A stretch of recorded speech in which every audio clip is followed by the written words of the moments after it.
আসসালামু আলাইকুম ওরহমতুল্লাহি ওবারাকাতুহু। ইন্নাল হামদুলিল্লাহ ওয়াসসালাতু ওয়াসসালামু আলা রাসূলিল্লাহি ওয়া বা'দ।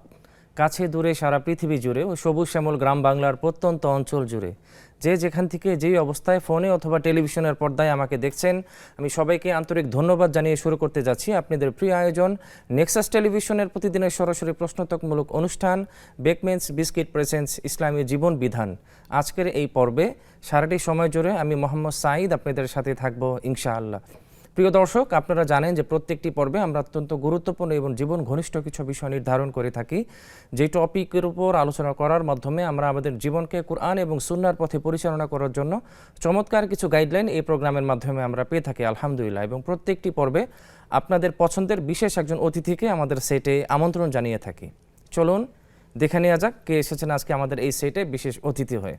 জি প্রিয় দর্শক, আজকে আমাদের সেটে উপস্থিত হয়েছেন জননন্দিত আলেমে দ্বীন, বিদগ্ধ ইসলামিক স্কলার, বাইতুসাল্লাহ জামি মসজিদের সম্মানিত খতিব, বিশিষ্ট হাদিস বিশারদ মুহতারাম মুস্তাফিজুর রহমান হাফিজাহুল্লাহ। আসসালামু আলাইকুম ওয়া রাহমাতুল্লাহি ওয়া বারাকাতুহু। ওয়া আলাইকুম আসসালাম ওয়া রাহমাতুল্লাহি ওয়া বারাকাতুহু। উস্তাদ কেমন আছেন আপনি? জি আলহামদুলিল্লাহ, আল্লাহর রহমতে ভালো আছি। আপনি কেমন আছেন? আলহামদুলিল্লাহ, আল্লাহ ভালো রেখেছেন। আমি জানি আপনি অত্যন্ত ব্যস্ত একজন মানুষ, সকল ব্যস্ততাকে পিছনে ফেলে আপনি আমাদেরকে সময় দিয়েছেন। আমি ব্যক্তিগতভাবে অত্যন্ত সম্মানিত বোধ করছি এবং আপনাকে স্বাগত জানাচ্ছি আজকের প্রোগ্রামে। অনেক অনেক মোবারকবাদ।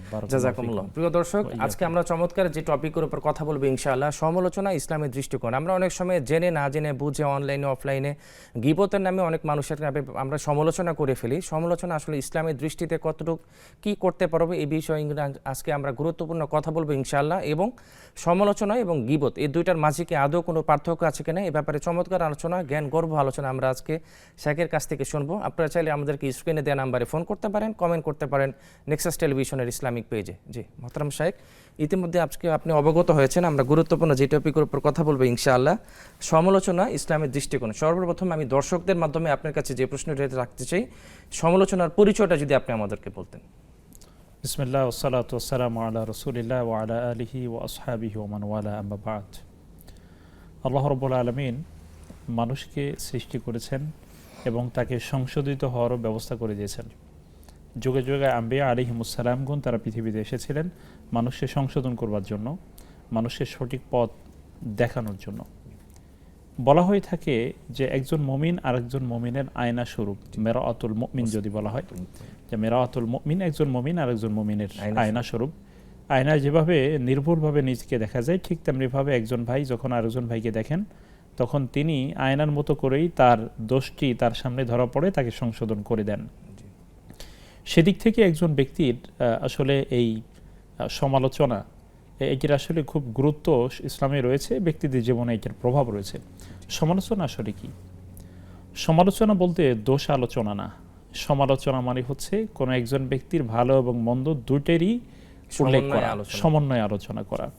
তথা কোনো একজন ব্যক্তির সবগুলোই ভালো হবে ব্যাপারটি তেমন নয়, কখনো মন্দও হতে পারে। আবার কোনো একজন ব্যক্তি সবই মন্দ হবে ব্যাপারটি তেমনও নয়, কখনো কখনো ভালো কিছু আল্লাহ তাআলা তার মাধ্যমে সংগঠিত করতে পারেন।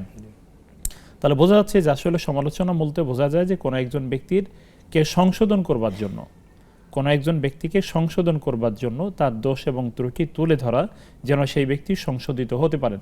যেমন বলা হয়েছে হাদিসের ভিতরে যে আল কাইয়িসু মান দানা নাফসাহু ওয়া আমিলা লিমা বা'দাল মাউত। বলা হয়েছে যে সবচেয়ে বুদ্ধিমান হলো সেই ব্যক্তি যে নিজে নিজের পর্যালোচনা করতে জানে এবং নিজে নিজেকে সংশোধন করা। তা অনেক সময় দেখা যায় নিজের দোষটা নিজের কাছে ধরা পড়ে না, সুতরাং আরেকজন ব্যক্তি যখন তাকে ধরিয়ে দেন তখন যেমন তিনি সংশোধিত হওয়ার সুযোগ পান, একই সাথে তার ভালো জিনিসটা যদি কেউ বলেন তখন তিনিও আল্লাহ তাআলা শুকরিয়া আদায় করতে পারেন, আমার নিজে উৎসাহিত হতে পারেন। সেজন্য দুইটিরই সমান অবস্থান ইসলামী শরীয়তে রয়েছে বা গুরুত্ব রয়েছে। তো তারপরে এখানে আরেকটা বিষয় আমি এটার সাথে যুক্ত করছি, মানে আপনার কথার সাথে, সেটি হচ্ছে যে এই সমালোচনা এটি ইসলামে এটার গুরুত্ব কতটুকু, বা আমরা যদি বলি ইসলামের দৃষ্টিকোণ থেকে এটা হ্যাঁ ইসলামী দৃষ্টিকোণ থেকে এই সমালোচনা বা আমরা এটাকে কোন পর্যায়ে আমরা নিতে পারি। ওমর ইবনুল খাত্তাব রাদিয়াল্লাহু তাআলা আনহুর একটা কথা এমন রয়েছে, তিনি বলেছেন যে হাসিবু ক্বাবলা আন তুহাসাবু। মুহাসাবা বলা হচ্ছে যে তোমার হিসাব নেওয়ার আগে তুমি নিজে নিজের হিসাবটা নিয়ে নাও। দেখুন, কোন একজন ব্যক্তি যখন নিজেকে পর্যালোচনা করতে জানে, কোন একজন ব্যক্তি যখন নিজেকে অ্যানালাইসিস করতে জানে, নিজে নিজের অবস্থানটা বুঝতে পারে, সে কিন্তু তখন নিজেই নিজের অবস্থানটা, সঠিক অবস্থান মানুষের সামনে ফুটিয়ে তুলতে পারে। একই সাথে সে ব্যক্তি যখন আরেকজনেরও শুধুমাত্র ভাই হওয়ার দৃষ্টিকোণ থেকে যে না আমি আরেকজন ভাইকে সংশোধন করে দিব, এই নিয়তে যখন তিনি করবেন, এটার কিন্তু আসলেও কিন্তু গুরুত্ব অনেক বেশি রয়েছে। দেখুন নিয়তটা আল্লাহ ঠিক রাব্বুল থাকা আলামিন চাই। কোরআনুল কারীমের মধ্যে ইরশাদ করেছেন, আল্লাহ তাআলা বলেন সূরাতুল হুজুরাতের মধ্যে, ইন্নামাল মুমিনুনা ইখওয়া, ইন্নামাল মুমিনুনা ইখওয়াতুম ফাআসলিহু বাইনা আখাওয়াইকুম ওয়াত্তাকুল্লাহ। আল্লাহ তাআলা বললেন যে নিশ্চয়ই মুমিনরা শুধুমাত্র ভাই, ফাআসলিহু বাইনা আখাওয়াইকুম, তোমাদের ভাইদের মধ্যে সংশোধন করে দাও। আচ্ছা, এবং আল্লাহ তাআলাকে ভয় করো। বোঝা যাচ্ছে যে কোনো ব্যক্তি যখন আল্লাহ রাব্বুল আলামিনকে ভয় করে তাকে আরেকজন ভাইকে সংশোধন করে দেওয়ার ব্যবস্থা করে, এটি আল্লাহ রাব্বুল আলামিনের নির্দেশই কিন্তু সে পালন করছে। বোঝা যাচ্ছে যে ইসলামী সমালোচনা এটি অত্যন্ত কার্যকরী এবং গুরুত্বপূর্ণ, এবং এটি থাকাই উচিত। সমালোচনার দরজা যদি বন্ধ হয়ে যায় তখনই কিন্তু গীবতের রাস্তা খুলে যায়, এই কথাটা মনে রাখতে হবে।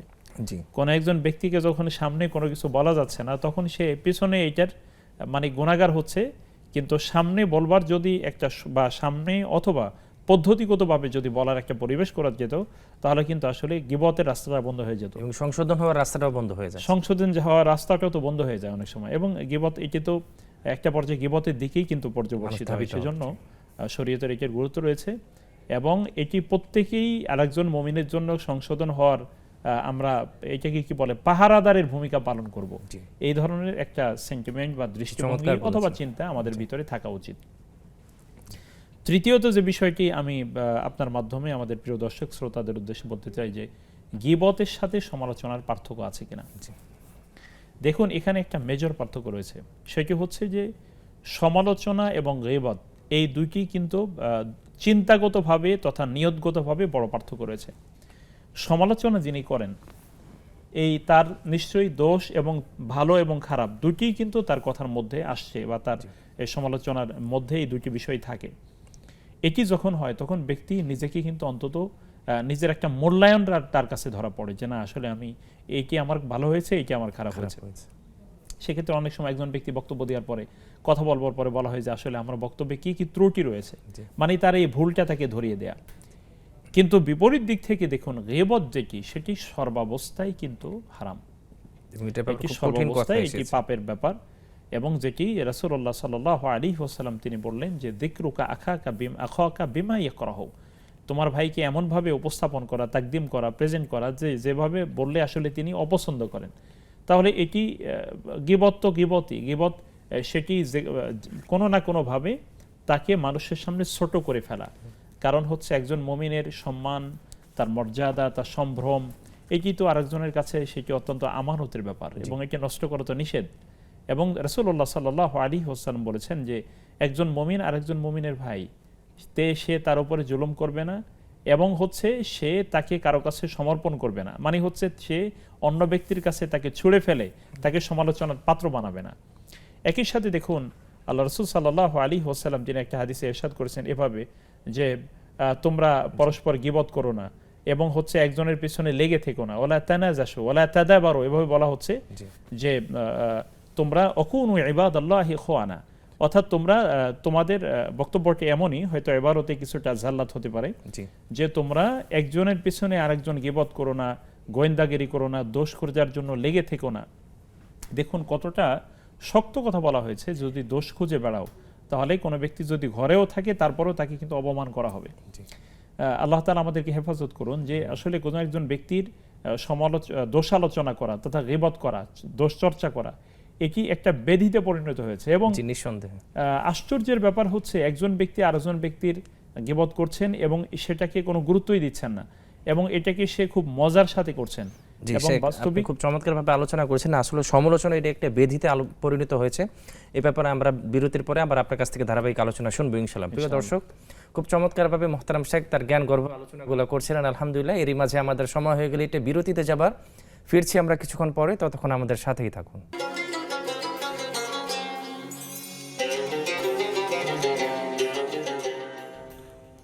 বিরতির পরে আবারও আপনাদের সাদর আমন্ত্রণ জানাচ্ছি। প্রিয় দর্শক, আপনারা দেখছেন বেকমেন্স বিস্কিট প্রেসেন্স ইসলামী জীবন বিধান। আপনারা কিন্তু চাইলে আমাদেরকে স্ক্রিনে দেওয়া নাম্বারে ফোন করতে পারেন, কমেন্ট করতে পারেন নেক্সাস টেলিভিশনের ইসলামিক পেজে। আমরা সরাসরি মোহতারাম শাইখের কাছে ধারাবাহিক আলোচনা চলে যাচ্ছে। জি মোহতারাম শাইখ, আপনি বলছিলেন যে আজকে সমালোচনা এটি একটি ব্যাধিতে পরিণত হয়েছে, সে ব্যাপারে আপনি আলোচনা করছিলেন। আলহামদুলিল্লাহ, আমরা বলতেছিলাম যে আসলে সমালোচনার যে মূল উদ্দেশ্য একজন ব্যক্তিকে সংশোধন করা অথবা তার ভুলটা তাকে ধরিয়ে দেওয়া যেন তিনি সংশোধিত হতে পারেন, একই সাথে তার ভালো গুণটিও মানুষের সামনে তুলে ধরা। কিন্তু এটি এখন যেটা হচ্ছে সেটা হচ্ছে একটা বেইনসাফি, একজন ব্যক্তির উপরে এক ধরনের জুলুম বলতে হচ্ছে শুধুমাত্র তার দোষটাই মানুষের সামনে তুলে ধরা, এমন হচ্ছে যে তার বোধহয় কোনো আর ভালো কাজ নেই। তো সেক্ষেত্রে এটি এই ব্যাধি যদি আমরা দূর করতে না পারি তথা এটি চলতে থাকলে একটা সময় মানুষের আমলগত ত্রুটি যেমন হবে, একই সাথে কিন্তু মানুষের সামাজিক বিশৃঙ্খলা, সামাজিক ফিতনাও কিন্তু মারাত্মক আকারে দেখা দিবে। সমালোচনা মানুষ হয় হচ্ছে হাসি মুখে, এবং সমালোচনা যিনি রিসিভ করেন তিনি কিন্তু খুব ভালোভাবে বিষয়টি নেন এবং যিনি সমালোচনা করলেন তার জন্য দোয়া করেন নিঃসন্দেহে। কিন্তু যিনি শুধুমাত্র তার দোষ আলোচনাই করেন তাহলে তো তার জন্য দোয়া করার কোনো উপায় থাকে না। আসলে সমালোচনা বলতে চাই আমরা যেটা সমন্বয় হবে, ভালোটাও উনি প্রকাশ করবে, সেটাই তো, খারাপটাও প্রকাশ করবে। ভালো এবং মন্দ দুইটি সমন্বয়ই হবে। এটি শুধু যদি ভালোটাই বলি তাহলে প্রশংসা হইতে হইতে একসময় অহংকারে পরিণত করতে পারে, আবার শুধু খারাপটা বললে এটা হবে জুলুম। সুতরাং দুইটার একটা ভারসাম্যপূর্ণ অবস্থানে আসলে থাকা দরকার, যেন একজন ব্যক্তি সংশোধন হওয়ার পথটি আমরা খুলে দিতে পারি। দেখুন, অনেক সময় এমন হয় যে ব্যক্তিকে যদি কোনো একজন ব্যক্তি সংশোধন করবার পথে তাকে সহযোগিতা করে, বরং এটা তার জন্য এক্ষেত্রে একটু ভিন্ন ধর্মী কিছু কথাও বলা দরকার, যে একজন ব্যক্তি কোনো একজন ব্যক্তিকে সমালোচনা করে তাকে সংশোধন করবার পথটাকে সহজ করছেন, বিপরীত দিকে দেখা যাচ্ছে যা সমালোচনা করা হচ্ছে বা তাকে সংশোধন করা হচ্ছে তিনি এটা কোনোভাবেই মেনে নিতে রাজি নন, যে উনি বলছেন যে এই ব্যক্তি আমার সমালোচনা করবার যোগ্যতাই তো হয় নাই, সে আমার সমালোচনা করছে। এটি অহমিকা বোধ। এই স্বভাবটা মূলত ইবলিসের স্বভাব।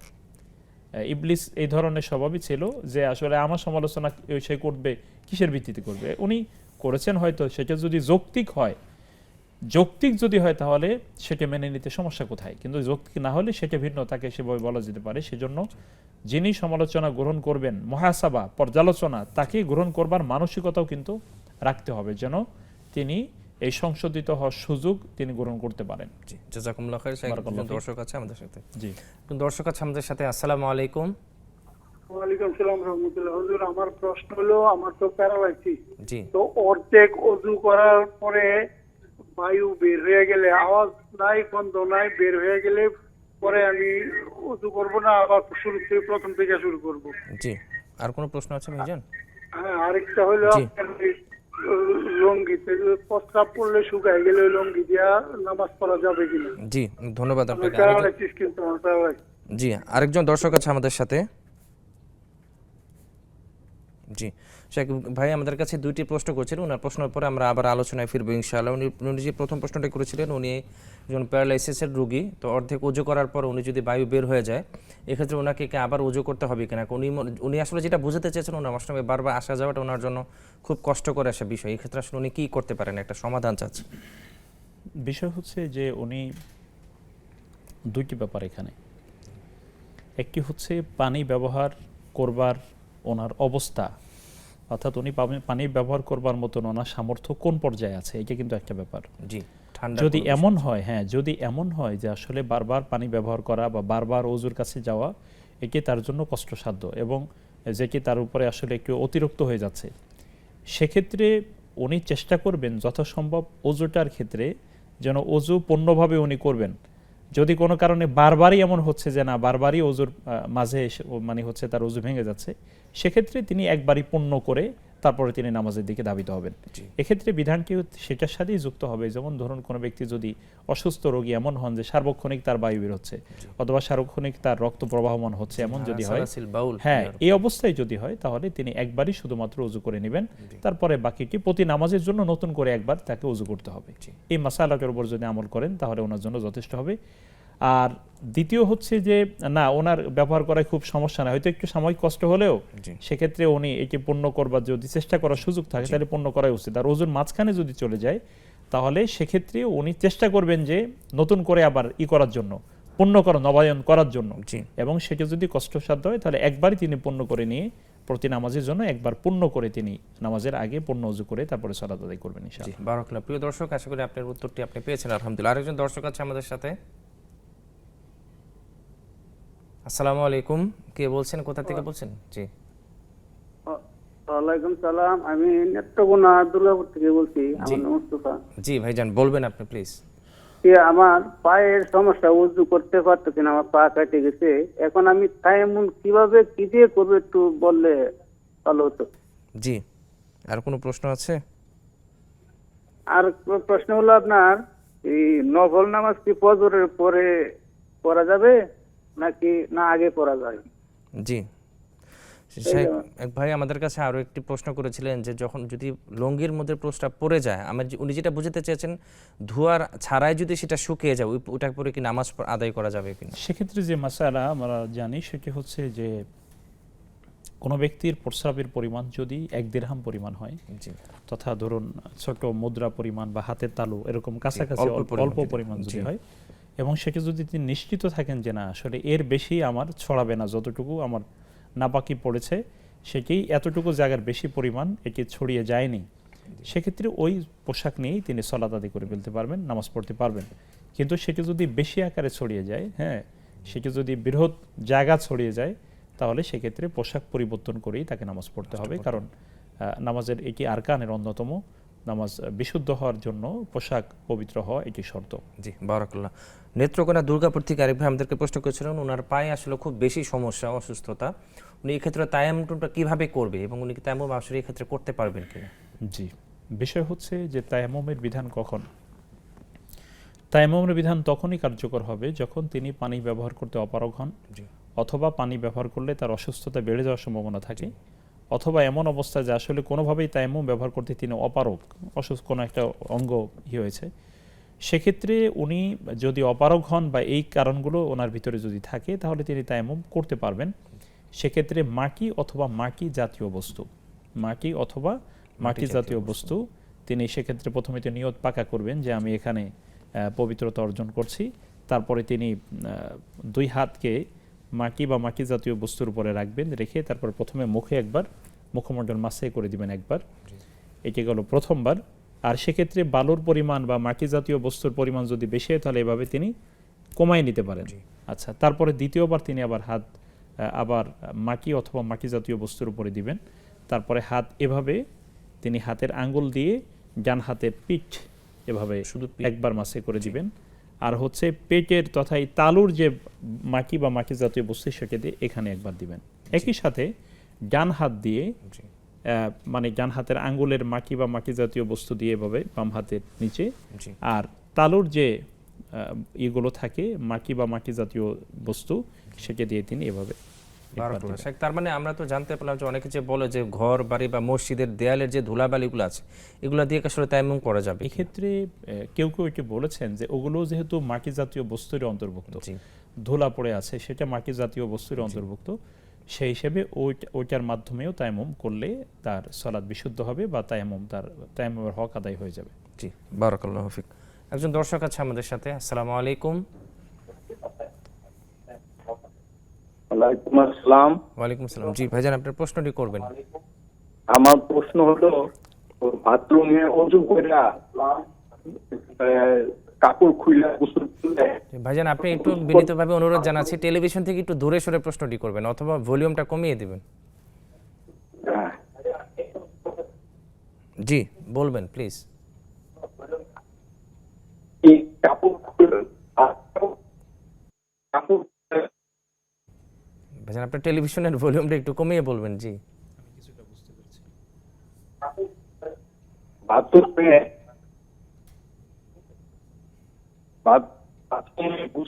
গোসল করতে গিয়া ওযু কইরা, হ্যাঁ, ওযু কইরা গোসল করলাম, কাপড় খুইলা গোসল করলাম, আবার ফিরা কাপড় পইরা কি গোসল করতে এই ওযু করতে হইব?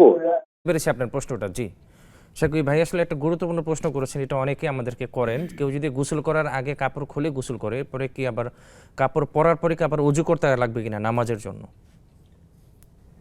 চমৎকার একটা বিষয় প্রশ্ন করেছেন। ওযু ভাঙার যে কারণগুলো আছে তার মধ্যে কোনো কারণ কিন্তু এমন নেই যে সতর খুলে গেলে ওযু করতে হবে। জি ছোটবেলায় আমরা পড়েছি, আপনার ছোটবেলা যেটা হয়েছে যে ওযু করবার পরে কোনো কারণে হাঁটুর উপরে কাপড় চলে গেছে, যে তখন বললো যে তোমার ওযু নাই, তুমি আবার ওযু করো। এটা অনেকেই জানে না। ওযু ভঙ্গ হওয়ার জন্য যে কারণগুলো আছে তার মধ্যে আমাদের সত্রুল আওরা, যেটা সত্রুল আওরা তথা যেগুলো যতটুকু ঢেকে রাখা আমাদের জন্য আবশ্যক হাঁটু পর্যন্ত, সেক্ষেত্রে সে হাঁটু থেকে কাপড় যদি সরে যায় তাহলে এটি মোটেই অজু ভাঙার এটি কোনো কারণ না, তার অজু ভাঙবে না। বরং প্রথম অজু করবার পরে যদি হাঁটু থেকে কাপড় সরে যায়, অথবা ধরুন এমন একটা গামছা সে পরেছে একটা মানে আড়ালে, যেটা আসলে তার মানে সতর মানে হাঁটুর উপরে থাকে এমন ধরনের ছোট একটা গামছা পরেছে, গোসল শেষ করে তিনি আবার পরবর্তীতে তিনি লুঙ্গি পরে বা অন্য পোশাক পরে নেবেন, সেক্ষেত্রে এটি অজু যাওয়ার কোনো এটি কারণ না, বরং তার অজু যাবে না। অজু যেটা আগে ছিল সেটাই থাকবে যতক্ষণ পর্যন্ত না পায়খানা প্রস্রাবের রাস্তা দিয়ে কোনো কিছু বের হওয়া সহ অজু ভাঙার যে কারণগুলো সেগুলো তার মাধ্যমে সংগঠিত না হবে। এক্ষেত্রে আরেকটি কথা বলে রাখি, আগে যে ভাইয়ের প্রশ্নের উত্তরটি আমরা দেওয়ার চেষ্টা করেছি, আল্লাহ তাআলা সঠিক জানেন, যে আমরা বলেছি যে উনি বারবার তার অজু করতে হয়, অজুর মাঝেই দেখা যাচ্ছে যে তার একটা সন্দেহ তৈরি হলো যে অজু মনে হয় চলে গেছে। এক্ষেত্রে সন্দেহ করা যাবে না এমন একটা প্রবণতাও থাকা উচিত যতক্ষণ না নিশ্চিতভাবে, যদি প্রস্রাব বের হয়ে যায় সেকে নিশ্চিত করে বলা যায়। অনেক সময় বায়ুর বিষয়টা কিন্তু নিশ্চিত করে বলা যায় না। রাসূলুল্লাহ সাল্লাল্লাহু আলাইহি ওয়াসাল্লামের একটি বিষয় হাদিস এমন রয়েছে, তোমাদের কেউ যদি নামাজের মধ্যে থাকে, ফাআশকালা আলাইহি আখরাজা মিনহু শাইআম লা, তার ভিতরে সন্দেহ তৈরি হলো, অনেক সময় মনে হয় যেন আমার ওযু চলে গেছে। যদি এরকম সন্দেহ হয় তাহলে অবশ্যই সে সালাত থেকে বা সেজদা থেকে বের হবে না যতক্ষণ পর্যন্ত না সে আওয়াজ না পায় অথবা এই গন্ধ না পায়। সুতরাং এই বিষয়টিও মাথায় রাখতে হবে যে মনে হয় যেন চলে গেছে, এখানে চমৎকার একটা সমাধান দিয়েছেন। হ্যাঁ, এই জন্য এই ব্যাপারটাও কিন্তু লক্ষ্য রাখতে হবে, এটা ওয়াসওয়াসা, এটা শয়তান থেকে আসে। এই জন্য দৃঢ় থাকতে হবে যে না আমার এটা হয়নি, এবং এইভাবেই তাকে এগিয়ে যেতে হবে। বারাকাল্লাহ। শেখ আরেক ভাই আমাদের কাছে নেত্রকোনা থেকে আরেকটা প্রশ্ন করেছিলেন যে ফজরের সালাতের আগে কি নফল নামাজ পড়া যাবে কিনা? এক্ষেত্রে আসলে ফজরের সালাতের আগে বলতে কখন, এটা নিয়ে কথা আছে। যেমন তাহাজ্জুদের ওয়াক্তে যখন ফজরের ওয়াক্ত যখন হয়নি, তখন তিনি যে মানে নফল সালাতের যত পদ্ধতি আছে বা যত প্রকার আছে সবগুলোই তিনি আদায় করতে পারবেন। তখনও ফজরের নামাজের ওয়াক্ত হয়ে যায়নি, এমন অবস্থায় ওয়াক্ত হয়ে যাওয়ার কাছাকাছি তিনি যদি ওয়াক্ত হয়ে যাওয়ার কাছাকাছি যদি বিতের সালাত আদায় না করেন, তাহলে তিনি বিতের আদায় করতে পারেন, এশার সালাতের বিতের। এখন কথা হলো ফজরের ওয়াক্ত হয়ে গেছে, এখন তিনি কি করবেন? সেক্ষেত্রে একটি মত কেউ বলেছেন যে ফজরের ওয়াক্ত হয়ে যাওয়ার পরে ফজরের নামাজ ছাড়া অন্য কোনো নামাজ না পড়া উচিত, এই মতের সপক্ষে বক্তব্য রয়েছে। ফজরের সুন্নাতি তিনি আদায় করবেন। রাসূলুল্লাহ সাল্লাল্লাহু আলাইহি ওয়াসাল্লাম তার আমলও যদি আমরা লক্ষ্য করি, তিনি ফজরের ওয়াক্ত হয়ে যাওয়ার কাছাকাছি সময়ে ফজরের সুন্নাত আদায় করতেন, তারপরে তিনি কত সময় একটু হালকা আবার হাত মাথার নিচে দিয়ে শুয়ে থাকতেন, তারপরে যখন একামত হতো তখন তিনি মসজিদে গিয়ে জামাতে শামিল হতেন। এটি হচ্ছে সুন্নাহ পদ্ধতি। সেক্ষেত্রে এই মতও রয়েছে যে ফজরে যখন আজান হয়ে যায় তখন শুধুমাত্র ফজরের সুন্নতের পরে ফজরের ফরজ নামাজের জন্যই অপেক্ষা করা উচিত, অন্য সালাত তখন না পড়া উচিত। এই ধরনের এই বক্তব্য রয়েছে। জি, জাযাকুমুল্লাহ খাইর। প্রিয় দর্শক, খুব চমৎকারভাবে আমাদের মুহতারাম শাইখ দালিলিক প্রমাণের মাধ্যমে আপনাদের প্রশ্নগুলোর উত্তর দিয়ে যাচ্ছেন, আলহামদুলিল্লাহ। এরই মাঝে আমাদের সময় হয়ে গেলে একটি বিরতিতে যাবার, ফিরছি আমরা কিছুক্ষণ পর, ততক্ষণ আমাদের সাথেই থাকুন।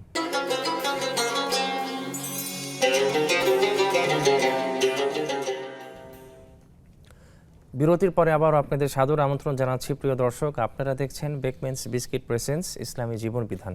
আপনারা কিন্তু চাইলে আমাদেরকে স্ক্রিনে প্রদর্শিত নাম্বারে ফোন করতে পারেন, কমেন্ট করতে পারেন নেক্সাস টেলিভিশনের ইসলামিক পেজে। আমরা সরাসরি মোহতারাম শাইখের কাছে প্রশ্নে ফিরে যাচ্ছি। জি মোহতারাম শাইখ, আপনি চমৎকারভাবে দালিলিক প্রমাণের মাধ্যমে আমাদেরকে সমালোচনার একটি পরিচয় দিয়েছেন। আমি আরেকটি প্রশ্ন রাখতে চাই আপনার কাছে, গীবতের পরিচয় কি? গীবত শব্দটির বাংলা অর্থ হচ্ছে দোষচর্চা, পরনিন্দা, দোষ চর্চা করা, কারো পেছনে লেগে থাকা এবং কাউকে অপমান করবার জন্য অথবা ধরুন কাউকে তুচ্ছ করবার জন্য তার দোষগুলোকে মানুষের সামনে তুলে ধরা। এক্ষেত্রে রাসূলুল্লাহ সাল্লাল্লাহু আলাইহি ওয়াসাল্লামের কাছে একজন সাহাবী প্রশ্ন করলেন, ইয়া রাসূলুল্লাহ, গীবত কি? তিনি বললেন, তুমি তোমার ভাইকে এমনভাবে উপস্থাপন করবে যেটা তিনি অপছন্দ করেন। তখন ওই ব্যক্তি বললেন, ইয়া রাসূলুল্লাহ, যে ভাইয়ের বিষয়ে বলা হচ্ছে এই দোষটি যদি সেই ভাইয়ের মধ্যে পাওয়া যায়, তখন আল্লাহ রাসূল সাল্লাল্লাহু আলাইহি ওয়াসাল্লাম বললেন, যদি সেই দোষটি সেই ভাইয়ের মধ্যে পাওয়া যায় তবেই তো তুমি তার গীবত করলে, আর যদি সেটি পাওয়া না যায় তাহলে তো তুমি তার উপরে অপবাদ দিলে, এটা তুমি বহতান তথা ফাকাদ বাহাত্তাহু, তাহলে তুমি তাকে অপবাদ দিলে। তাহলে বোঝা যাচ্ছে যে মূলত কারো দোষ নিয়ে মানে দোষটি তার ভিতরে আছে সেটি বলাই হচ্ছে গীবত। জি, এবং যদি সেটি না থাকে যে দোষটির কথা বলা হচ্ছে, তাহলে সেটা হবে অপবাদ। এটি হলো হাদিসের আলোকে গীবত বা দুশ্চর্চা। এক্ষেত্রে দেখুন, আল্লাহ রাব্বুল আলামিন কোরআনুল কারীমের মধ্যে বলেছেন যে মূলত দেখুন যে আল্লাহ তাআলা বললেন যে তুমি তাদের অনুসরণ করবে না। ওয়ালা তুতি কুল্লা হাল্লাফিম মাহিন হাম্মাজিম মাশাইম বিনামিম। হাম্মাজ শব্দটির অর্থ হলো যিনি সামনে এবং পেছনে দোষচর্চা করেন, মানে দোষচর্চা করে বেড়ান, হাম্মাজ। হ্যাঁ, যেমন ওয়াইলুল লিকুল্লি হামাজাতিল লুমাজা, এ নিয়ে কথা রয়েছে, সামনে এবং পেছনে দোষচর্চা। এবং হাম্মাজিম মাশাইম বিনামিম, এখানে নামিম আর কথাও আসছে, এটাও কিন্তু গীবতের একটা অংশ বা একটা জুজ, যে আসলে মানে কারো দোষটা চর্চা, শুধু তার ভীষণই হলো যে কারো দোষ সে বলে বেড়ানো। এটি এক ধরনের ব্যাধি, কিন্তু এটি একটা সামাজিক ব্যাধি, যে ব্যাধি মানুষের সামাজিক জীবনের সম্পর্ক শুধু নষ্ট করে না, একজন ব্যক্তিকে, সম্মানিত ব্যক্তিকে চরমভাবে অপমানিতের দিকে নিয়ে যায়। সেই জন্য কোনো ব্যক্তিকে অপমান করবার জন্য, তার দোষ ত্রুটি মানুষের সামনে তুলে ধরা, অপমান করবার জন্য, সংশোধিত হবার নিয়তে নয়, তাহলে সেটাই মূলত হবে আসলে গীবত বা দোষচর্চা। জি, বারাকাল্লাহ। একজন দর্শক আছে আমাদের সাথে। আসসালামু আলাইকুম। ওয়ালাইকুম আসসালাম। জি বোন, আপনি আশা করি ভালো আছেন। কোথা থেকে আপনি বলছেন, আপনার প্রশ্নটি করবেন? জি জি, এখন আমার প্রশ্নটি হচ্ছে যে রাগের মাথায় কি 3 তালাক দিয়ে বাইন তালাক দিলে কি ওইটা কি আর ইসলামিক শরীয়ত অনুযায়ী কার্যকর হয় না? আচ্ছা বোন, আপনাকে আমি কোনো প্রথমে সমাধান আছে? আচ্ছা আমি আপনাকে প্রথমে যে কথাটি বলতে চাই আমাদের প্রোগ্রামের মাধ্যমে, সেটা হচ্ছে তালাক সংক্রান্ত কোনো মাসালা আসলে আমাদের এই ইসলামী জীবন থেকে বোন দেওয়া হয় না। আপনাদের কাছে আমরা বিশেষভাবে অনুরোধ জানাবো যে আপনার কাছাকাছি কোনো মুফতি সাহেব অথবা কোনো ফতোয়া বোর্ডে যে লিখিত আকারে ওনাদের কাছে প্রশ্নটি করলে ওনারা আপনার একটা স্থায়ী একটা সমাধান দিবে। তারপরে আপনি যেহেতু প্রশ্নটি করেছেন, আমি শাইখের কাছ থেকে এটা সংক্ষিপ্ত একটা সমাধান দিতে চেষ্টা করবো ইনশাআল্লাহ। শাইখ বোন আপনার কাছে একটি প্রশ্ন করেছিলেন যে 3 তালাকে বাইন যদি কোনো ভাই কোনো তার স্ত্রীকে দেয়, এক্ষেত্রে কি তালাকটা হয়েছে কিনা? আসলে এটি একটি জটিল বিষয়, এবং উন্মুক্ত পরিসরে এই ধরনের প্রশ্নের উত্তর এই টেলিভিশনে যে নীতিমালা, যেটা আমি বললাম আর কি, এখানে অনেকগুলো ব্যাপার জড়িত। একটা হচ্ছে তালাক দানকারীর অবস্থা, উনি কি অবস্থায় তালাক দিয়েছেন, তিনি কি নেশাগ্রস্ত ছিলেন, বা তিনি কি সুস্থ ছিলেন, তারপরে তিনি কোন অবস্থাটা কেমন ছিল, একটি গুরুত্বপূর্ণ বিষয় নাম্বার 1। দ্বিতীয় হচ্ছে ওনার নিয়ত আসলে কি ছিল, খুবই গুরুত্বপূর্ণ একটা বিষয়। উনি তালাক দিলেন, অনেক সময় বলে না তুমি চলে যাও, তোমার বাড়িতে চলে যাও, তোমাকে আর আনবো না, এটা তো প্রতিনিয়তই হচ্ছে এরকম। ওনার নিয়তটা কি, নিয়তটা খুব গুরুত্বপূর্ণ একটা বিষয়। তৃতীয় হচ্ছে উনি কোন শব্দ দিয়ে তাকে বলেছেন, যে তালাকের ব্যাপারে কোন শব্দ দিয়ে তিনি তাকে ইঙ্গিত করেছেন, এই একটা বিষয় রয়েছে। আর যে ফোন দিয়েছে উনি বা বুঝলেন কিভাবে তালাকের বাইন বললেন, যে উনি যে তালাক 3 তালাকে বাইন হয়ে গেল, ওনাকে এই জ্ঞান বা ওনাকে কে দিলেন? জি জি জি।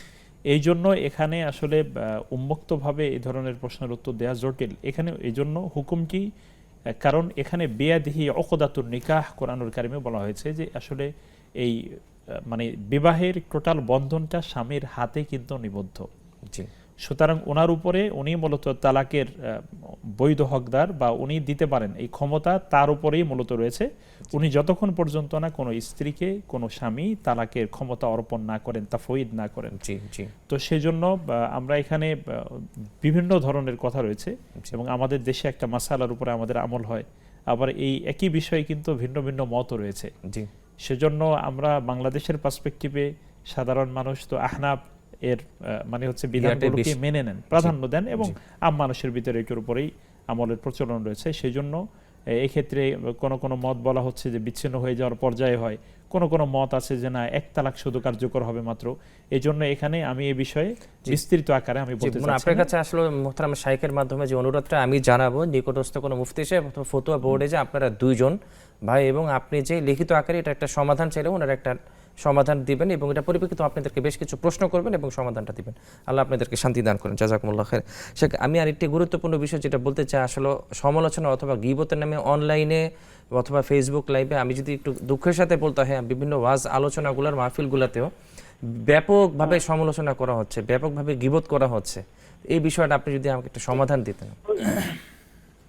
বিষয় হলো, এবং কেমন জানি আলোচ্য বিষয়বস্তুটাই হয়ে যায়। এই ব্যাপার হচ্ছে, এমন একটা সময় আমরা বাস করছি বর্তমানে, তথা মিডিয়ার এই যুগে, অবাধ তথ্য প্রবাহের যুগে, এখানে একটা অসুস্থ প্রতিযোগিতা শুরু হয়েছে। নিঃসন্দেহে। অসুস্থ প্রতিযোগিতা হলো নিজে ব্যাপক ভাইরাল হওয়ার অসুস্থ প্রতিযোগিতা। নিঃসন্দেহে। এখন আমরা কোনো Negative publicity যেটা। ব্যক্তি যদি বৈধভাবে তিনি যদি সঠিক পথে খুব বেশি পরিচিত হতে চান, হওয়ার চেষ্টা করেন, এটা তো দোষের না, ঠিক আছে, উনি পরিচিত হচ্ছেন। বরং কখনো কখনো আল্লাহ সুবহানাহু ওয়া তাআলা কাউকে যদি পছন্দ করেন, তখন তার ব্যাপারটি তো মানুষের কাছে তিনি প্রকাশ করে দেন। এটি হাদিসের মাধ্যমে আমাদের কাছে এসেছে। যখন কোনো ব্যক্তি কে আল্লাহ তাআলা ভালোবাসেন, তখন তার ব্যাপারে জিবরাইল আলাইহিস সালামকে বলেন যে আল্লাহ, আমি অমুক ব্যক্তিকে আমি ভালোবেসেছি, তুমিও ভালোবাসো। তখন জিবরিল আমিন আলাইহিস সালাম আসমানবাসীদের কাছে ওই ঘোষণা দেন, জমিনবাসীদের কাছে ওই ঘোষণা দেন যে অমুক ব্যক্তিকে আল্লাহ তাআলা ভালোবেসেছে, সুতরাং তোমরা ভালোবাসো। এটা হচ্ছে ঈমানি ব্যাপার। এটি মূলত এইটি এমন যে এটি ন্যাচারালি হবে, এটির জন্য খুব বেশি পাবলিসিটি করতে হবে না। আল্লাহ তাআলা যাকে ভালোবাসেন তার ভালোবাসা, তার ব্যাপারে মমত্ববোধ, তার ব্যাপারে আন্তরিকতা মানুষের হৃদয়ে তিনি ঢেলে দিবেন। এটার জন্য পাবলিসিটি করতে হবে না। কিন্তু অসুবিধা যেটা হচ্ছে সেটা হচ্ছে যে এই প্রচার করা, এটি কোনো কোনো সময় অসুস্থ প্রচারের দিকেও কিন্তু চলে যাচ্ছে। যদিও যে পদ্ধতিতে কোনো ব্যক্তি অপরাধ করেন সেই পদ্ধতিতে সমালোচনার জবাব দেওয়া উচিত, এটাও কিন্তু একটা পদ্ধতি। যেমন কোনো ব্যক্তি যদি অন্যায়টা অনলাইন বেসড করেন বা তিনি তার অন্যায়টা অনলাইনে প্রচারও করেন, তাহলে তার জবাব অনলাইনের মাধ্যমে দেওয়া যেতে পারে। এটি মোটেই মানে হচ্ছে অযৌক্তিক হবে না, বরং যৌক্তিক। তিনি যেহেতু অন্যায়টা করছেন অনলাইনে, সুতরাং তার সমালোচনার জবাবটা অনলাইনে দেওয়া হলো। কিন্তু বুঝতে হবে যে আসলে এটা হিতে বিপরীত হবে, এটা আদৌ কি ব্যক্তি সংশোধিত হবে নাকি তার আসলে বিপরীত হবে। সেক্ষেত্রে পার্সোনালি যদি তাকে বলা যায় বিষয়টি, তাহলে সেটা হচ্ছে আফদল এবং সেটি সঠিক পদ্ধতি যে তাকে ব্যক্তিগতভাবে বিষয়টি বলে দেয়। এখন অনলাইনেও তো ব্যক্তিগতভাবে বলা যায়, তাকে আলাদা বলে দেওয়া যায় যে এই বিষয়টি আপনার মাধ্যমে আসছে। কিন্তু এই যে নিজে শুধুমাত্র জনপ্রিয় হওয়া বা মানুষের কাছে খুব বেশি ভাইরাল হওয়ার অসুস্থ প্রতিযোগিতা, এটিকে অসুস্থ প্রতিযোগিতাই বলবো, যদিও এটা কখনো কোনো সুস্থ প্রতিযোগিতাও হতে পারে। কিন্তু অধিকাংশ ক্ষেত্রে, আচ্ছা দেখুন, একজন ব্যক্তি একটা অন্যায় করেছে, এখন এই ব্যাপারটা এখানে আমি বলে কি বোঝাতে চাই, আমি কি বোঝাতে চাইলাম, সেই ব্যাপারে আপনার কাছে আমরা আবার ফিরবো ইনশাআল্লাহ। দুইজন দর্শক আছে আমাদের সাথে। আসসালামু আলাইকুম। আসসালামু আলাইকুম। ওয়ালাইকুম। জি বোন, আপনি আশা করি ভালো আছেন, আপনার প্রশ্নটি করবেন প্লিজ। আমি একটা প্রশ্ন করছি কি, আমি ওই যে ইসিনের সূরা মূল কখন পাঠ করব, সকালে না সন্ধ্যায়? কোন সূরাটা আপা? ইসিনের সূরা 7 মুমিনের পড়তো, তবে আমি বই নিয়ে তাও পড়ি। ওই সন্ধ্যায় এই পাঠ করলে বেশি ভালো হবে না সকালে? কোন সূরাটার কথা বললেন আপনি, একটু আরেকবার বলতেন প্লিজ? কোন সূরাটা আপা আরেকবার বলবেন যদি? সূরা ইয়াসিন, সূরা ইয়াসিন আর মুলক। এই যে সূরা ইয়াসিন আর সূরা মুলক। জি জি জি, আমি বুঝতে পেরেছি। সূরা ইয়াসিন 7 মুমিন আমার মুহূর্ত, তবে সকালে না সন্ধ্যায় বেশি করো, করলে কোনটা কখন কখন? জি জি জি, ইনশাআল্লাহ স্কলার আপনার উত্তর দিবেন। প্রিয় দর্শক, খুব চমৎকারভাবে দালালিক প্রমাণের মাধ্যমে শাইখ আপনাদের প্রশ্নগুলোর উত্তর দিয়ে যাচ্ছেন। এদের মাঝে সময় হয়ে গেল একটি বিরতিতে যাওয়ার, ফিরছি আমরা কিছুক্ষণ পর, ততক্ষণ আমাদের সাথেই থাকুন।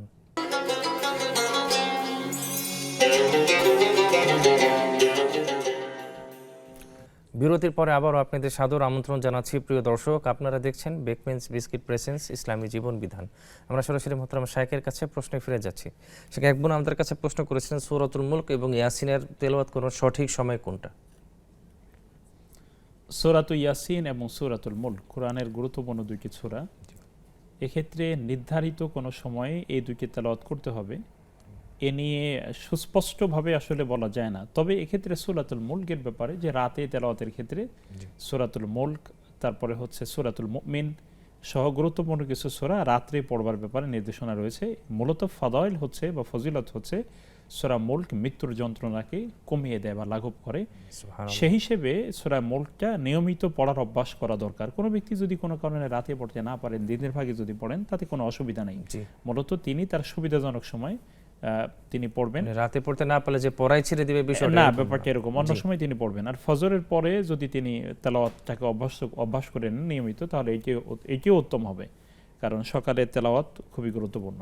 জি জি, বারাকাল্লাহ। শেখ, ফেসবুকে এক বোন আমাদের কাছে প্রশ্ন করেছিলেন যে সূরাতুল বাকারার শেষের যে 2 আয়াত, এটা কি রাতে ঘুমাতে যাওয়ার আগে যদি কেউ পড়তে চায়, উনি যদি সময় না পায় এশার সালাতের আদায় করার পরে কি 2 আয়াত পড়তে পারবেন কিনা?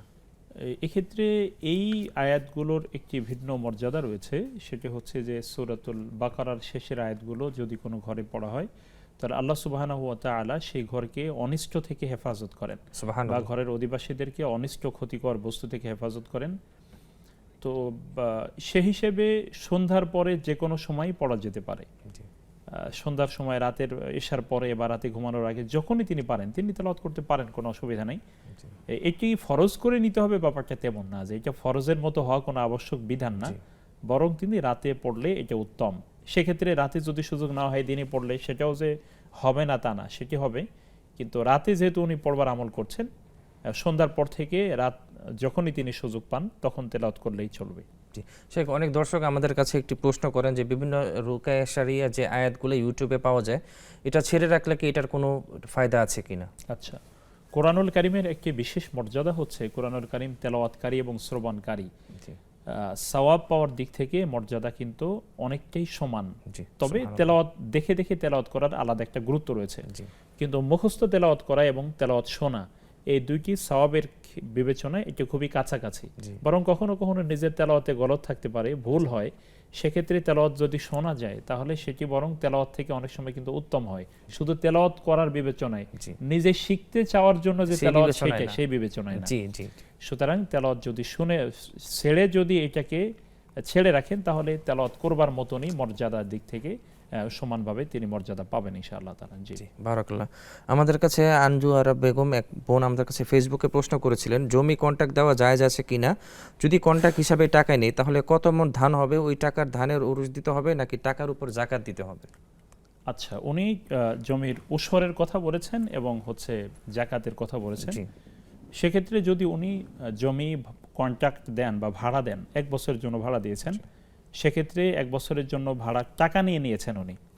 আচ্ছা, যদি টাকা নিয়ে নেন, উনি যদি টাকা নিয়ে নেন ভাড়া হিসেবে ওনাকে কি দেওয়ার শর্ত করা হয়েছে, এটা হলো খুব গুরুত্বপূর্ণ। যে উনি জমি যে ভাড়া নিলেন 1 বছরের জন্য বা 1 বছরের জন্য এটা কি উনি ভোগ করবেন, দিবেন কি বিপরীতে, টাকা নাকি মানে ফসলটা, টাকা নাকি ফসল, এখানে একটা গুরুত্বপূর্ণ বিষয়। যদি এমন হয় যে না উনি মানে জমির এই ভাড়ার বিপরীতে বা এই জমি কন্ট্রাক্টের বিপরীতে উনি ফসল দিবেন, ফসল দিলে ফসলের হিসাব হবে। আর যদি ফসল না দিয়ে তিনি যদি শর্ত করেন যে না আমি আপনাকে টাকা দিব, শর্তই হয়েছে টাকা দেওয়ার বা নগদ অর্থ দেওয়ার, সেক্ষেত্রে নগদ অর্থের ক্যালকুলেশন বা হিসাব করতে হবে। জি জি, বারাকাল্লাহু ফিক। শেখ, আপনি ওই আত্মসমালোচনা নিয়ে কথা বলছিলেন এবং গীবত নিয়ে তার বিস্তারিত বলছিলেন। জি, আলহামদুলিল্লাহ, আমরা শুরুতেই আজকে অনেকগুলো বিষয় সমালোচনা নিয়ে কথা বলেছি এবং আলহামদুলিল্লাহ এর মাধ্যমে মানুষের সামনে একটা বিষয় উপস্থাপন করবার চেষ্টা করেছি যে আমরা নিজেদের জানাশোনায় অথবা অজান্তেই কিন্তু আমাদের আমলগুলোকে আমরা নষ্ট করে দিচ্ছি। আমরা নিজেরা নিজেদের আমলগুলোকে নষ্ট করে দিচ্ছি আরেকজনের পেছনে লেগে থেকে। গোটা পৃথিবীর জীবনযাপন, পৃথিবীকে আসলে মূলত যোগ্য মানুষের জন্য, পৃথিবীর জীবনটা মূলত যোগ্য মানুষের জন্য, অ্যাক্টিভ মানুষের জন্য, কর্মঠ মানুষের জন্য। তো আজকে আমি আরেকজনের পিছনে লেগে থেকে নিজের ক্যারিয়ার, নিজের যোগ্যতা তথা নিজের যে গুরুত্বপূর্ণ সময় সেটি অনেক সময় কিন্তু আমরা নষ্ট করে ফেলছি। সেজন্য আমি সবচেয়ে বেশি গুরুত্ব দিব যে সমালোচনায় তথা অনলাইনে সমালোচনা করে যেন আমি আমার আমলটাকে বিনষ্ট না করি। হ্যাঁ, যতটুকু না হলেই নয়, অতটুকু করতে পারি মানুষকে সতর্ক করবার জন্য। মানুষকে সতর্ক করবার জন্য করা যেতে পারে, সেটারও লিমিট থাকতে হবে। আর আমি সারাদিন সমালোচনা, হ্যাঁ, আর ব্যক্তিকে যদি সংশোধন করা যায় তাহলে সারাদিন শুধু এখানে এই মাঠে ময়দানে ওয়াজে মাহফিলে অথবা ধরুন যে কোনো ধর্মীয় পরিসরে আমি আমার ইবাদতটাকে নষ্ট করছি কেন, এই ব্যাপারটা কিন্তু আসলে খুব একটি চিন্তা করার বিষয় রয়েছে। আমি কিন্তু বারবার বলছি এই বিষয়টি যে যদি এমন হয় যে মানুষকে তার অনিষ্ট থেকে বাঁচাতে হবে, এটা কিন্তু গুরুত্বপূর্ণ একটা বিষয়। যে কোনো মানুষকে আমি তার অনিষ্ট বা ক্ষতি থেকে বাঁচাতে চাই, সেই চিন্তায় আমি তার সমালোচনা করছি বা সেই চিন্তায় তার দোষগুলো মানুষের সামনে তুলে ধরছি, যেন যারা সচেতন মানুষ নন বা যারা তার বিষয়ে জানেন না বা যে কোনো সিদ্ধান্ত তারা নিতে পারেন না, তারা যেন সিদ্ধান্ত নেয়ার ক্ষেত্রে বা তার অনিষ্ট থেকে বাঁচার ক্ষেত্রে সিদ্ধান্ত নিতে পারেন বা সতর্ক হতে পারেন। সেটি কিন্তু জায়েজ হতে পারে, সেটি জায়েজ হতে পারে, কিন্তু শুধুমাত্র নিজের ক্রেডিট নেওয়ার জন্য, শুধু নিজেকে মানুষের সামনে ফলো করে প্রচার করবার জন্য। জি এমনকি হয়তো কেউ করেন না, কিন্তু যদি কেউ করে থাকেন, ধরুন আমরা যদি ইতিবাচকভাবে বলি, যদি এমন কেউ করে থাকেন তার নিঃসন্দেহে কিন্তু এটি গুনাহের কাজ হবে। আমাদেরকে সতর্ক থাকতে হবে। জি স্যার, আপনার ধারাবাহিক আলোচনার মধ্যে আমাকে একটু ডিস্টার্ব করতে হচ্ছে, আমি দুঃখ প্রকাশ করছি। আর যে ফোন কলের পরে আমরা আবার আলোচনায় ফিরবো ইনশাআল্লাহ। শেষের দিকে আছি তো আমরা, যেহেতু একজন দর্শক আছে আমাদের সাথে। আসসালামু আলাইকুম। জি, আসসালামু আলাইকুম। ওয়ালাইকুম আসসালাম। আমার একটা কোশ্চেন হচ্ছে, জি কাউন্টার করে যে তাসবিহ পাঠ করা হয়, জি জি এটা কি বেদাত কিনা? অনেকে বলে বেদাত, অনেকে বলে জায়েজ। মানে আমি কাউন্টার করে তাসবিহটা পাঠ আমি বুঝতে করি পেরেছি বাসে বোন, বসে জি। বা ইসে, মানে এটা একটু জানার কথা জি, ছিল। আর জি। হচ্ছে আরেকটা হচ্ছে যে এই যে মানে তাসবিহ পড়তে পড়তে অনেক সময় মানে ঝিমুনি এসে যায়, দেখা যায় হয়তো বা 1 মিনিটের মতো ঝিমুনি এসে গেছে, আবার যদি ই করি মানে তখন আমার ওযুটা কি চলে যায় কিনা? নামাজের মধ্যে আমার এই জিনিসটা বেশি হয়। জি অনেক মানে শুকরিয়া জীবনে বোন। এসে যায়। সেটা বোন আমাদের কাছে আসলে দুইটি প্রশ্ন করেছিলেন, যে কাউন্টারতে তাসবিহগুলো আসে, এগুলোর মাধ্যমে যখন তাসবিহগুলো পড়া হয়, জিকিরগুলো করা হয়, অনেকে উনি শুনেছেন আর কি, এটা অনেকে বলে এটা বিদআত, এটা কি আসলে বিদআত কিনা? না, বেদাত বলতে বেদাত কাকে বলা হয়? বেদাত হচ্ছে তো কোনো একটা বিষয়কে সওয়াবের নিয়তে ওই আমলটা করা। উনি কি এই তাসবিহটা গুনছেন, এই গোনাটাকে তো সওয়াব হিসেবে গুনে গুনে তাসবিহ পাঠ করা এটা সওয়াবের, কিন্তু ওই মাধ্যমটা তো সওয়াবের হিসেবে ওই বস্তুকে তো উনি গ্রহণ করছেন না। জি ধরুন ওইখানে কাউন্টার দিয়ে যদি হয়, অথবা যদি তাসবিহ হাতে টিপে, যে তাসবিহ দানা টিপে যে মানে হচ্ছে ই করছেন, গুনে গুনে তাসবিহ পড়ছেন, এগুলোকে তো বেদাতের পদ্ধতিতে নেওয়া যাবে না। যদিও আঙ্গুলগুলোতে গোনার ক্ষেত্রে রাসূল সাল্লাল্লাহু আলাইহি ওয়াসাল্লামের নির্দেশনা রয়েছে, কিন্তু কাউন্টার করে যদি উনি গোনেন এটা মোটেই দোষণীয় এবং নয়। সেটা মূলত আসলে যারা একটু বয়োবৃদ্ধ তাদের জন্য বিষয়টি একটু সহজ হয়। স্মরণে থাকে না অনেক সময়, জি, জি। তখন এইটার মাধ্যমে 33-33 ব্যাপারে বলা হয়েছে না, জি 33 বার করে সুবহানাল্লাহ, আলহামদুলিল্লাহ, আল্লাহু আল্লাহু আকবার বলা আকবার। বিষয়ে বলা হয়েছে না ফরজ জি। সালাতের পরে। জি তাই গোনার যদি গুরুত্ব নেই থাকতো, সংখ্যাটা রাসূল সাল্লাল্লাহু আলাইহি ওয়াসাল্লাম কেন বললেন? গোনার গুরুত্ব রয়েছে। জি। আচ্ছা, জি, এই জন্য এটি দোষণীয় হবে না, দোষণীয় হবে না, উনি গুণে করতে শেখ, পারবেন। সর্বশেষ আমাদের 3 মিনিটে সম্মানিত দর্শকদের উদ্দেশ্যে আমরা যেন না সহিভাবে সততার সাথে সমালোচনা করতে পারি সঠিক পদ্ধতিতে এবং গীবত থেকে বেঁচে থাকতে পারি, ব্যাপারে আমাদেরকে যদি সর্বশেষ দর্শকদের উদ্দেশ্যে 3 মিনিটে একটু বলেন। 1 মিনিটে ওই বোনের আরেকটা প্রশ্নের উত্তর ছিল, সেটা দিয়ে দিতে হবে, তারপর আমি বলছি। জি। সেটা হচ্ছে, বোন বলছিলেন যে উনি তেলাওয়াত করতে করতে একটু ঝিমনি চলে আসে, অথবা নামাজের মধ্যে অনেক সময় ঝিমনি চলে আসে, এতে ওযু যাবে না। জি। এই ঝিমনিতে ওযু যাবে না ওযু যাবে যতক্ষণ না, না কোনো দেয়ালের সাথে হেলান দিয়ে নিশ্চিত রূপে ওনার ওযু চলে গেছে, এই অবস্থা তৈরি না হয়, ঝিমনি আসলে ওযু যাবে না। এবার হচ্ছে আপনার বিষয়টা আমি বলছি, যে আপনি বললেন যে দর্শকদের উদ্দেশ্যে বলবো যে লাস্ট মিনিট আছে। যে খুবই, যে আসলে দেখুন যে আমরা পৃথিবীতে এসেছি, আমাদের সময়ের অনেক মূল্য রয়েছে, সুতরাং এই সময়ের মূল্যকে কাজে লাগাতে হলে আজ নিজের সংশোধন হওয়া দরকার। আগে আমি আসলে নিজের সংশোধিত যদি হই, তাহলে আমার এই চিন্তা আরেকজনকে সংশোধন করার ক্ষেত্রে উদ্বুদ্ধ করবে। রাসূল সাল্লাল্লাহু আলাইহি ওয়াসাল্লাম বলেছেন এভাবে, যে তোমার নিজের দোষটা যেন আরেকজনের দোষ উদ্বুদ্ধ না করেন, দোষকে মানে খুঁজতে উদ্বুদ্ধ না করে, সেজন্য এই ব্যাপারে আমাদের সতর্ক থাকতে হবে। আল্লাহ তাআলা আমাদের সতর্ক থাকার তৌফিক দান করুন। জাযাকুমুল্লাহু খাইরান। আপনি বারাকাল্লাহু শত ফিকুম। ব্যস্ততার মধ্যে আমাদেরকে সময় দিয়েছেন, আল্লাহ তাআলা আপনার ইলমে এবং খিদমতে বারাকা দান করেন। আল্লাহুম্মা আমিন, আল্লাহুম্মা প্রিয় আমিন। দর্শক, এতক্ষণ যারা আমাদের সাথে চমৎকার এই আয়োজনটিতে যুক্ত ছিলেন, আল্লাহ তাআলা আপনাদের সময়টিকে কবুল ফরমান। সবাই ভালো থাকবেন, সুস্থ থাকবেন এবং কোরআন এবং সুন্নাহর পথে থাকবেন। সর্বশেষ আমি বিদায় বলে আপনাদেরকে কয়েকটি মেসেজ দিয়ে যাই। আমরা যেন আমাদের জায়গা থেকে অবশ্যই সবসময় ইসরায়েলি পণ্যগুলোকে বর্জন করেছিল, এবং সর্বশেষ অল্প কিছুদিন আগে শহীদ ওসমান হাদি রাহমাহুল্লাহ উনি ইন্তেকাল করেছেন। আল্লাহ তাআলা ওনাকে শহীদি মর্যাদা দান করে জান্নাতের উচ্চ মাকাম দান করেন, এবং ওনার বিপ্লবী চেতনা, দেশপ্রেম এবং ওনার সাহসিকতা যেন আমরা ধারণ করতে পারি, তৌফিক দান করেন। সবাই আমি আপনাদেরকে বিশেষভাবে অনুরোধ জানাচ্ছি, কোরআন এবং সুন্নাহর পথে যেন সবাই আমরা সবসময় থাকি। জাযাকুমুল্লাহু খাইর, আল্লাহু ইউবারিক ফি হায়াতিকুম, আল্লাহু ইয়াতিকুম আর রাহা ওয়াল আফিয়া, ওয়াসসালামু আলাইকুম ওয়া রাহমাতুল্লাহি ওয়া বারাকাতুহু।